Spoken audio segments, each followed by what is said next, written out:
In the course of the year that I've been doing this and the thousands and thousands of comments that I received over that year, I've had exactly one person who's asked me, would you put together you're such an optimist and you always have these optimistic ideas, but there's always risks associated with the company.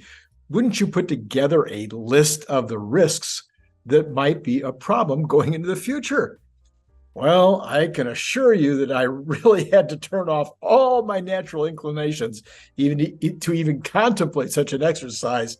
And even as I was doing it, I knew I'd have to be providing another list at the same time of the way these risks are now completely mitigated or could be mitigated in the future. So that's what I've got. I've got 6 big ones that we'll talk about in just a second after I tell you that this is Randy Kirk, in case that was something you missed, and you want to like it right now. No, don't wait until later.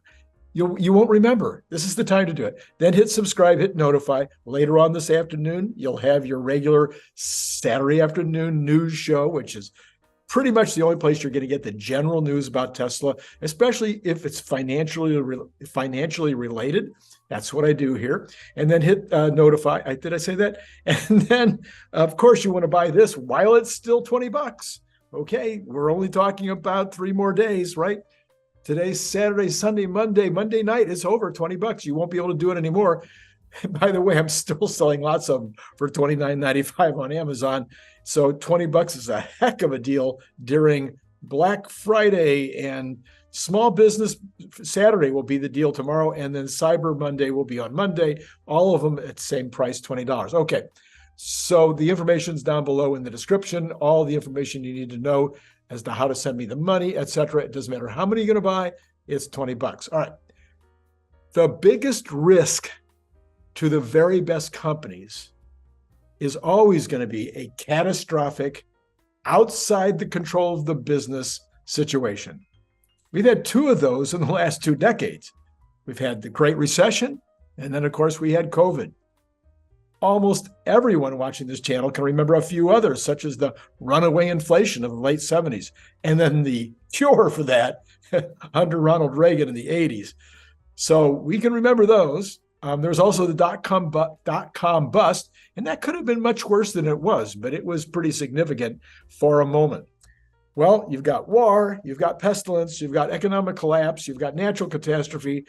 I suppose these are the most obvious 4 that are most likely to be something that could really, really wreck a company like Tesla.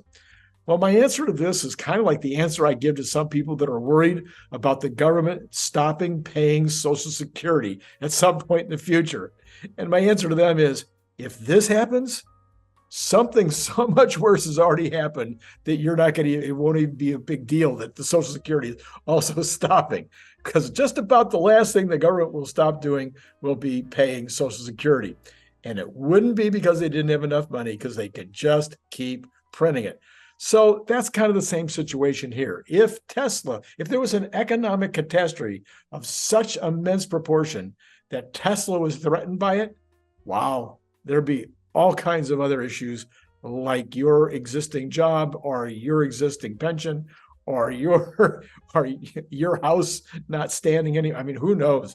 Lots of things would be way more. Anyway, but if we had a massive world war, Tesla might be destroyed, or it might be a vital industry in a world war. If we had a super volcano eruption, the economic collapse might really hurt Tesla, or some of the capabilities of Tesla might be the most critical to human survival going forward.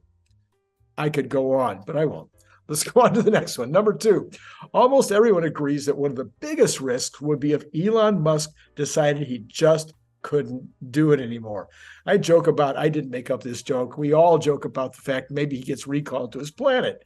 Well, the really interesting thing about this risk is that it's inevitable.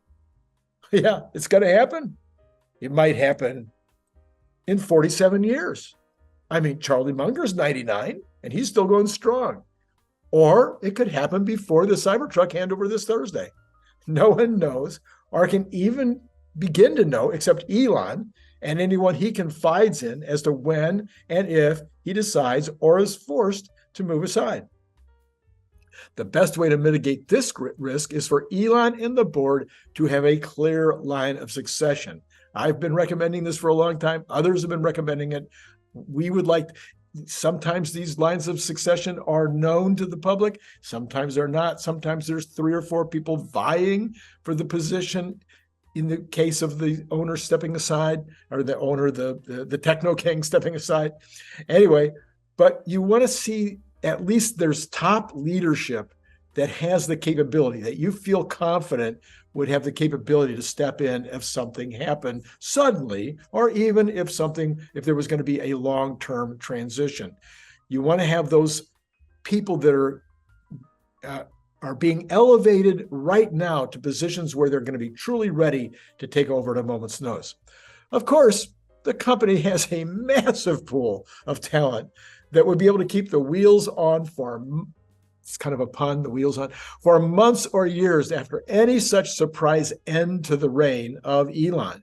But the more of Elon's personal skill sets that are duplicated in multiple C-suite individuals, the more likely the company will survive. Now, I'm sure we've seen the amazing example of success in the case of Apple.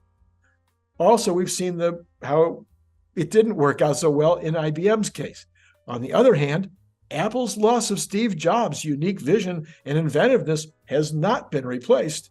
And it's not, even though Apple has done extremely well under Tim Cook, that inventiveness, that vision is no longer there. And so for folks at Tesla, we might see the same thing. There might be a hardworking, really talented CEO who would allow Tesla to be extremely successful in the future, and the stock would continue to go crazy and to go very, very well. But it wouldn't probably continue to come up with ideas like Optimus. You know what I'm talking about? But it would take years, it would take decades to fully take advantage just by executing on the vision that was already there in Optimus, in Dojo, etc. 3, an amazing competitor can come along, or an actual disruption to the disruption. What if there were seriously inexpensive hovercraft available, the size, that could carry 1, 2, 3, 4 people? Well, the best part is no wheels, so no wheels, no axles. Yeah, that would be better. Or what if there was really a propulsion system, such as a fusion process, but it was inexpensive, safe, and the byproduct could be reused? What if there was a new material for building cars that was lighter, stronger, and cheaper than steel, aluminum, or plastic? Well, the most obvious answer is that Tesla will shortly have multiple businesses that will create massive revenue in all these different directions. So if somebody came along with a better car, it might still need Tesla's full self-driving. If someone makes a better propulsion system, they need a car to put it in. And it might be that the owner would want to sell or license the system, whatever they've come up with, rather than attempt to become an industrialist. If the entire car business is disrupted, then there's still the energy storage business. So because Tesla is going in so many different directions right now, they're very well protected. Of course, when these types of things happen, it's also very common for a company like Tesla to have an answer to whatever that is. Completely new disruptive types of things rarely happen in a vacuum. So one of the answers is to buy out an exo technology rather than ignore it, as the legacy auto business has done. I don't think the legacy auto folks are going to be able to ignore it much longer. Number 4, commonly, one might add some kind of catastrophic product failure or liability issue to this list. So that would be number 4, a catastrophic product failure or liability issue. Well, the biggest I could think of would be FSD. But we now have years and years of experience with good, but not great FSD systems. And Tesla, as far as I know, I don't think they've paid out any wrongful death claims yet. I'm not sure, but I don't think so. And FSD is getting better, and it's only going to continue to get better. So if that is not going to be where this massive liability issue is going to pop up, Well, okay, I did think of one. That would be, what if the Optimus army of the future turns on humans? That could be a real problem. And I'm wondering, does Lloyd's and London's have a policy for that? They should check into that right away. So, yeah, I don't see a massive product liability issue, like the tobacco companies had or whatever. And by the way, the tobacco companies and Johnson & Johnson, they've all found ways now. They might have had to declare bankruptcy to get there, but they did find ways. Government, number 5, government is always an issue. We saw how they held up Starship just recently. And this is not an isolated incident. So a hostile government could be an issue. That is why some folks are so worried about Elon's deep penetration into so many vital industries worldwide. Who can really have the audacity to try to stop him? The Swedish labor union might give us a great example. If Tesla decided to brush that gnat away, there are many options available. And one of those is just not to sell or maintain cars in Sweden anymore. California found out how smart it was to push Elon around. Can't even begin to imagine the tax revenue loss that resulted from Tesla moving to Texas. So Texas, every state in the union wants Elon's businesses. Every country in the world wants Elon's businesses. So I think if government becomes an issue, we found out how NVIDIA right now, the U.S. government is keeping them from shipping some of their product to China, and it's hurting their sales a little bit. Yeah, it's hurting their sales. You don't want to lose that kind of a market because the government is standing in your way. But NVIDIA didn't close up shop. Their stock is still very close to all-time highs. So same thing would happen with Tesla. If the government is problematic, it might hurt a little bit. If we lost Sweden, it's probably what? 1/100th, probably not even 1/100th of the total car business. All right, last one on the list, recession or worse. I dare say there are very few companies on earth better positioned to deal with a major recession. Multiple businesses, so you have some of those businesses like the energy business that are recession-proof. You have other ones like the auto business that are not, but even the divisions that are not recession-proof, they're growing rapidly. So let's say we had a major recession or even a depression, and so the car business was really, really in trouble, but people would still be buying cars. Governments would still be buying cars.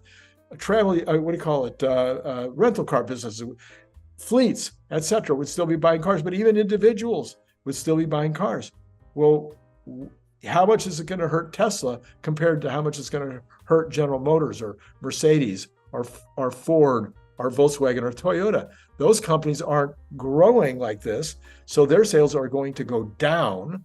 They're going to be idling existing capacity, where Tesla, maybe instead of growing like this, they're growing flat. They're not growing, they're going flat, or maybe they're just growing a little bit, or maybe they're down a little bit, but they're not laying off millions of people or closing facilities. They just put the existing facilities on hold for a little while and don't build as many new ones. Kind of like what they're doing, as Elon seems to be a little nervous about next year. So I don't think with a company like Tesla that is growing like this and has so many different product lines and has massive cash in the bank and no debt, no, I think there's almost no risk of a recession or a depression badly hurting Tesla. Oh, would it hurt the stock? Oh, yeah. Let's face it. Recessions and depressions, we've seen it. What can happen to the stock? What can happen to the stock market? So that doesn't mean that your stock wouldn't collapse, but the company would continue on, I think, long after many, many others had closed up shop. All right, well, there you go. There's my list. I'd like to know, is there more items on the list that you'd like to add? And maybe you don't see a solution to some of the risks that you're seeing out there. Do you think that my solutions were not strong enough? Do you think any one of those 6, I really missed it? And you could tell me, no, Randy, this is how that kind of a risk could turn into something that would be a company killer. Maybe you've got some more solutions, some other ways in some of these risks that you see that there's solutions that I missed. Love to hear about those in the comments. And I'm thinking about doing another comment show. I might even do it as early as tomorrow. But later, if not this week, I'll probably do one next weekend. We'll see. But anyway, I really enjoyed doing that the other day, and you guys seem to like it too. So anyway, before I go, reminding you again, hit like if you already didn't do it. Need those likes in order for get that algorithm out there so more and more people get to see it. Hit subscribe, hit notify, and then of course, go get your Cybertruck bottle opener. I can't begin to tell you. I think this last week might be getting close to 100 sold in a single week since I started doing the $20 deal. Yeah, I think I'm pretty close. Somewhere closing in on 100 units since I did the $20 thing. So keep them coming. Keep those orders coming. Helps to support the channel. Of course, you can join Patreon and support the channel and get one of these for free if you join at the $10 level. Don't forget to add your $20 if you're not in the United States. And don't forget to tell me camo or regular stainless steel. I just sent out 8 emails a few minutes ago to folks who failed to do that. So, it's going to hold up your order. Some people don't get back to me for days or weeks. So try to remember to put that camo or stainless in when you place your order. All right, that's it. Hope that was helpful. Hope it was useful. This is Randy Kirk. It's been great talking to you. Click the link below to get your paperback, Kindle, or audiobook now.